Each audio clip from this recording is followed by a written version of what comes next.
Buonasera. Al Partito Democratico si potrà imputare tutto, ma non che manchi il dibattito. Si discute, si ragiona, si contesta, anche se poi magari chi decide il da farsi spesso lo fa senza consultare la base, senza curarsi il clima che si respira. Dunque, salvaguardando il primo aspetto, il fatto che si discute, che ne fa un grande partito, resta da chiedersi come si possa rigenerare questo PD. E ne parliamo oggi con Verdiana Canu, esponente del direttivo del Partito Democratico Gallurese. Benvenuta e buonasera. Dunque, partiamo dall'attualità. C'è stata la decisione, forse un po' tardiva, del segretario regionale Lai di convocare le primarie a luglio, che è finita al centro delle polemiche. Primarie in costume da bagno, le ha chiamate Guido Melis, l'ex parlamentare del partito. In sostanza si sceglie il candidato alla presidenza prima ancora di aver composto l'alleanza e parlato di programma. Cosa ne pensa? Ma in realtà non mi sorprende, perché il nostro è un partito dove viene fatto tutto al contrario. In realtà secondo me era necessario fare un congresso regionale, forse a luglio, e successivamente costruire l'alleanza e fare le primarie per il Presidente della Regione. Io credo, come ho visto tante volte, che alla fine non si faranno. Ho l'impressione che si voglia ritardare e poi, come succede sempre, dire ormai non c'è tempo e decidere in una stanza quale sarà. Sarebbero necessarie le primarie, perché altrimenti ci troveremmo con 4 o 5 candidati del Partito Democratico. Però non a luglio, magari. Ma pur di farle è meglio farle a luglio che non farle per niente, ma non so quanto senso abbia se non sappiamo neanche qual è la coalizione. Cioè, secondo me è stato un modo, come dire, l'ha buttata lì giusto per dire che si faranno, ma poi in realtà io la vedo difficile. Cioè, però come dicevamo, anche questa decisione, visto che il PD è un partito in cui si discute parecchio, no? Se ne sta parlando. Oggi è partito un appello rivolto alla segreteria perché le primarie siano aperte, quindi perché si possa andare a votare con una semplice carta di identità. L'hanno firmato in 23, per ora ci sono anche personaggi come il giornalista Biolchini, c'è il consigliere comunale di Olbia Giovanni Antonio Runesu, ci sono assessori, c'è il consigliere regionale Stocchino. Primarie aperte, è giusto che siano così oppure va bene il vecchio metodo, quello bisogna essere iscritti prima di una certa data? Sono una sostenitrice delle primarie aperte. Oggi più che mai mi sembrano attuali. Trovo anacronistica qualsiasi votazione a tessera. Addirittura io farei aperta qualsiasi votazione del segretario, cittadino, provinciale, regionale. Figuriamoci le primarie per il Presidente della Regione. Perché succede spesso che si vincano le primarie di tessere, ma si perdano le elezioni. Ecco, ricordiamo che appunto l'elezione dei segretari dei vari circoli viene fatta, eccetto quello nazionale che è stato fatto facendo votare chiunque, quelli di circolo e provinciale vengono fatti dagli iscritti.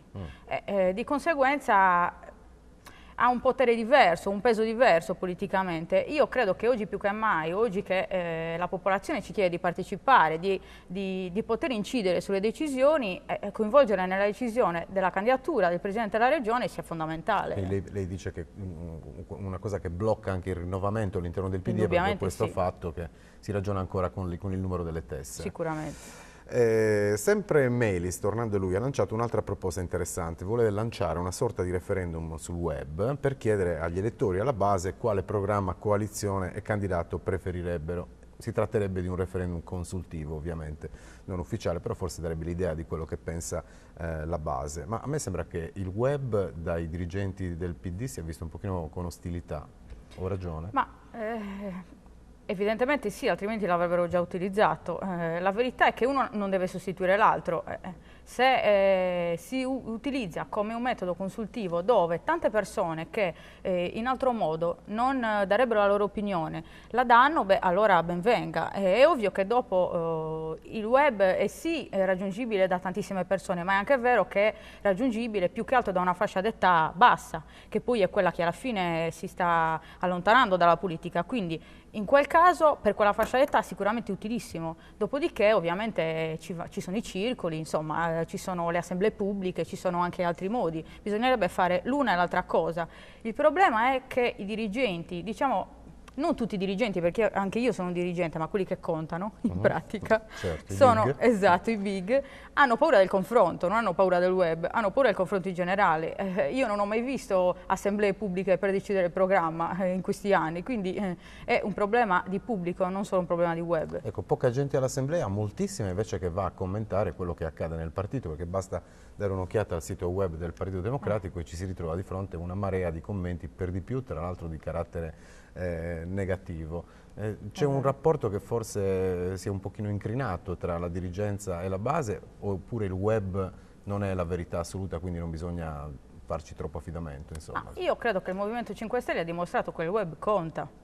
Quindi credo, fra l'altro, perché anche io vado su Facebook e su altri social network, che quello sia una piccola società. Quindi è ovvio che se l'80% dei commenti sul PD in questo momento sono negativi, è ovvio che c'è un fondo di verità. Si è sicuramente inclinato il rapporto con la base, perché i circoli non incidono sulle decisioni. I circoli dove le persone possono partecipare, cioè all'assemblea di circolo fanno parte tutti gli iscritti del Partito Democratico.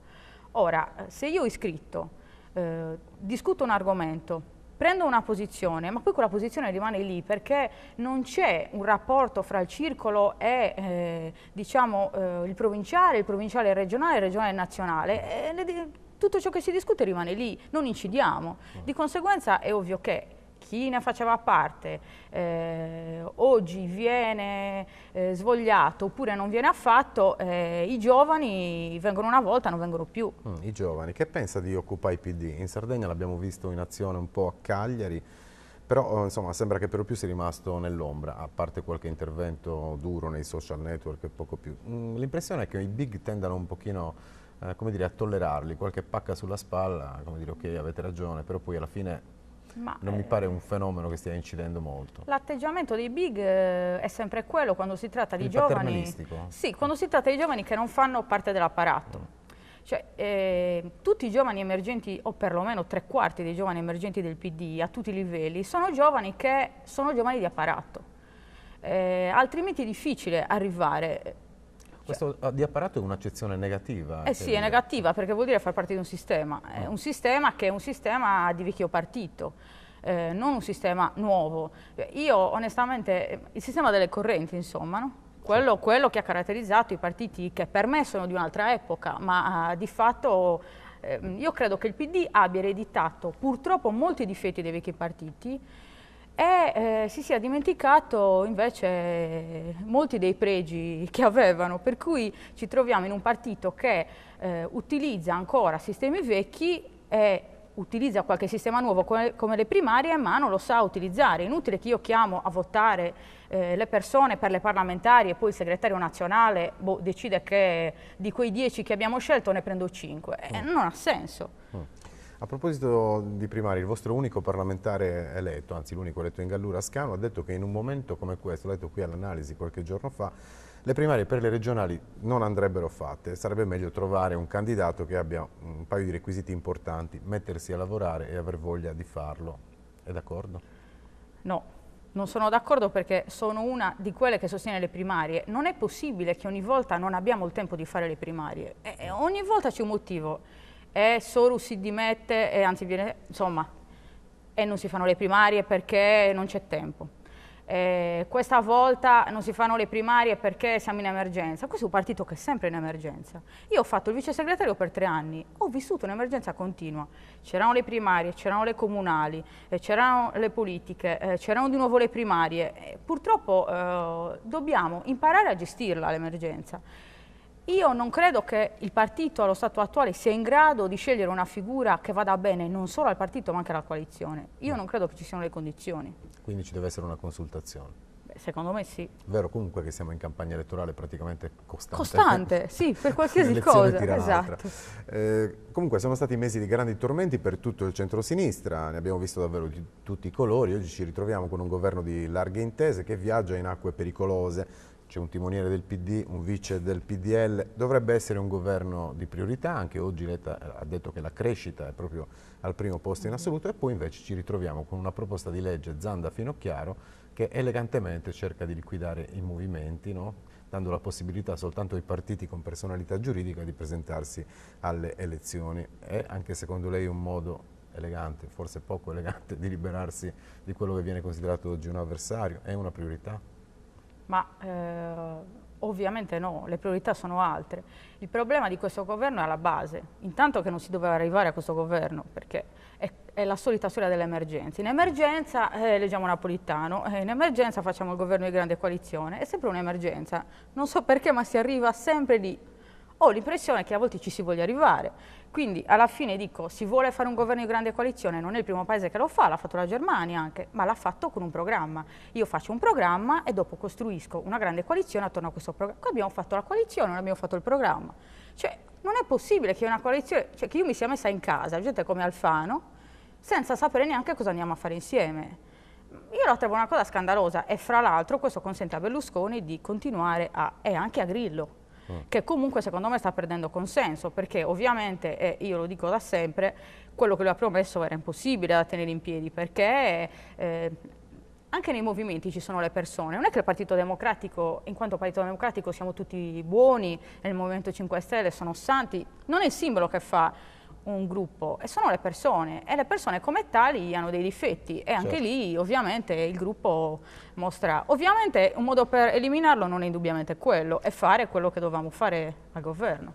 Però il Movimento 5 Stelle può permettersi di parlare apertamente di ineleggibilità di Berlusconi, che credo sia un vecchio sogno di molti militanti del Partito Democratico, ma mette in imbarazzo il PD che col PDL ci governa. È una specie di sorpasso a sinistra, che effetto fa? Ma io penso che nel Movimento 5 Stelle l'80% siano persone di sinistra, persone più vicine a noi che al PDL. Mi sconforta non tanto il passaggio a sinistra nel Movimento 5 Stelle quanto il passaggio del Partito Democratico in questa vicenda. Cioè, siamo stati per 20 anni all'opposizione a dire che Berlusconi non era eleggibile, che era insomma di tutto e di più, e poi all'improvviso ci mettiamo a fianco Alfano e lui diventa, non so, intoccabile. E sicuramente intanto ci fa perdere molti voti. Qual è il nuovo punto di riferimento suo personale del Partito Democratico oggi? Civati, Renzi? Beh, sicuramente più Civati che Renzi. Io sono una che ha preso sempre posizioni molto strane ai congressi, molto di minoranza, perché non ho votato Marino, ho votato la Puppato. Sicuramente nel panorama attuale, a meno che non ci siano stravolgimenti, perché cambia tutto continuamente, mi sento più vicina a Civati. Penso che Renzi sia un po' troppo democristiano per i miei gusti, nonostante io venga dalla Margherita. Vedo Civati un po' più vero, meno intenzionato a costruirsi un consenso personale rispetto a Renzi. Ecco. Poi fra l'altro, diciamoci la verità, io ho visto Renzi quando è venuto, mi piace quello che dice, ma non mi piace le persone di cui si circonda, quindi Ok. avremo Civati probabilmente ad Olbia intanto. Arriverà Civati, Sì. bene, questa è una notizia. Ultima domanda, in pochi secondi, di tutto ciò che è accaduto dalla campagna elettorale in poi, che cos'è che l'ha colpita di più? In positivo o in negativo? In negativo e poi in positivo. Beh, in negativo l'elezione del Presidente della Repubblica sicuramente, in positivo onestamente oggi come oggi non saprei. E con questo non saprei, chiudiamo questa puntata dell'analisi. Grazie per Diana Cano per aver partecipato. Grazie a voi. E noi ci risentiamo domani, parleremo di turismo e avremo Giampaolo Scano della nuova flotta privata che ha deciso di creare un consorzio per collegare a prezzi convenienti la Sardegna con la penisola. A domani quindi, buona serata. Buonasera.